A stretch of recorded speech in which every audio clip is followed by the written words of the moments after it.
Oke, kita semua pasti tahu apa itu origami kan? Seni melipat kertas dari Jepang. Tapi, pernah kepikiran nggak, kalau di balik setiap lipatan sederhana yang mungkin kita buat waktu kecil, itu ada cerita yang, wah, luar biasa dalam dan mengejutkan? Yuk, kita coba bedah bareng-bareng.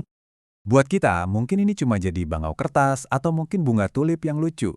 Tapi, gimana kalau saya bilang setiap lipatan ini itu tuh sebenarnya jejak-jejak dari sebuah perjalanan panjang. Perjalanan yang menyangkut sejarah, agama, dan bahkan penanda kelas sosial. Yep, karena kita akan lihat bareng-bareng gimana origami itu jauh lebih dari sekedar hobi. Ini adalah tradisi kuno yang berevolusi ribuan tahun. Jadi, ayo kita buka lembaran sejarahnya satu persatu. Kita cari tahu gimana sih caranya sebuah kerajinan tangan yang kelihatannya sederhana ini bisa jadi bagian yang, ya, nggak terpisahkan dari budaya besar Jepang. Tentu aja kan, sebelum ada seni melipat, ya harus ada bahannya dulu, kertas. Nah, dari sinilah ceritanya benar-benar dimulai. Perjalanannya itu mulai dari Tiongkok di tahun 105 Masehi. Coba bayangin deh, butuh lebih dari 500 tahun sampai akhirnya pengetahuan soal bikin kertas ini nyebrak ke Jepang, dibawa sama seorang biksu. Dan dari situlah benih-benih origami mulai tumbuh. Awalnya sih cuma buat upacara-upacara keagamaan yang sakral banget. Yang menariknya nih, jauh sebelum origami jadi terkenal di seluruh dunia, orang Jepang itu udah mikirin gimana caranya mendokumentasikan ini semua. Ada buku namanya Senbazuru Orikata dari tahun 1797. Artinya itu cara melipat 1000 bangau. Nah, ini jadi bukti pertama kalau mereka udah punya sistem buat membagikan seni ini secara tertulis.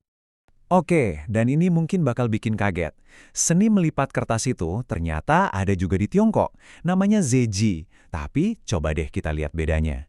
Kalau zeiji itu lekat banget sama ritual dan masih boleh pakai gunting atau lem, nah origami di Jepang itu berevolusi jadi seni yang lebih murni, lebih meditatif.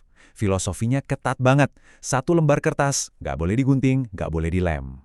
Sekarang, yuk kita lihat lebih dekat lagi. Gimana sih evolusi origami di tengah masyarakat Jepang dari satu zaman ke zaman lainnya? Perjalanannya ini keren banget loh. Dimulai sebagai seni yang super eksklusif buat para bangsawan di periode Heian. Terus, jadi simbol keberuntungan buat para samurai di periode Kamakura.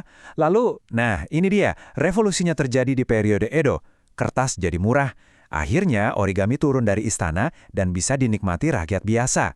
Puncaknya, di periode Meiji, origami resmi masuk kurikulum sekolah sebagai alat pendidikan. Jadi, poin pentingnya tuh ini, setiap lipatan itu punya tujuan. Buat samurai, ini latihan mental. Dalam upacara, ini jadi semacam doa. Di pernikahan, ini jadi simbol penyatuan dua jiwa. Jelas banget kan, origami itu bukan cuma soal bentuk, tapi juga syarat banget sama makna. Dan pastinya semua evolusi ini nggak akan mungkin terjadi tanpa bahan yang pas. Kenalan yuk sama washi, kertas tradisional Jepang.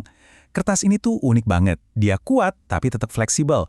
Nah inilah yang jadi kanvas sempurna buat para seniman di zaman Edo, buat bereksperimen, buat menciptakan bentuk-bentuk rumit yang kita kenal sekarang.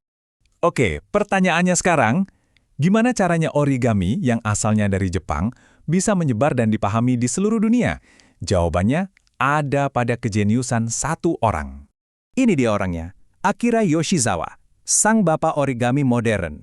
Sepanjang hidupnya, beliau itu diperkirakan udah menciptakan, coba tebak, lebih dari 50.000 model. Gila kan? Tapi kontribusi terbesarnya bukan itu. Bukan jumlah modelnya, tapi sesuatu yang jauh lebih mendasar. Nah, ini dia, warisan terbesarnya, sebuah bahasa visual. Beliau menciptakan sistem diagram yang standar, cuma pakai garis dan panah sederhana. Bisa dibilang, inilah tata bahasanya origami.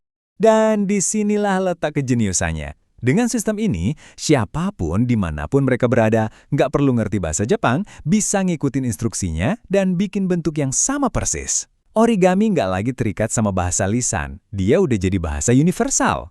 Oke, sekarang kita lihat gimana seni kuno ini masih sangat relevan di dunia modern kita yang, ya tahu sendirilah, serba cepat. Ingat kan, tadi kita bahas gimana origami masuk sekolah di periode Meiji? Nah, tradisi itu ternyata lanjut sampai sekarang loh.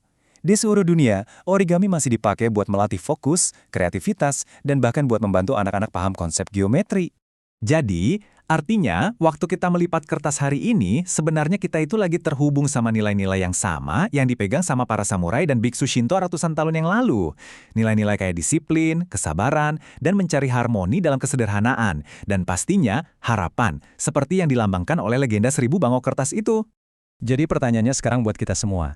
Di tengah dunia yang serba digital, penuh notifikasi, dan semuanya serba instan ini, mungkin seni kuno melipat kertas ini justru menawarkan sesuatu yang paling kita butuhkan. Sebuah pengingat bahwa hal-hal yang paling indah itu seringnya butuh waktu, butuh fokus, dan butuh sentuhan tangan kita sendiri.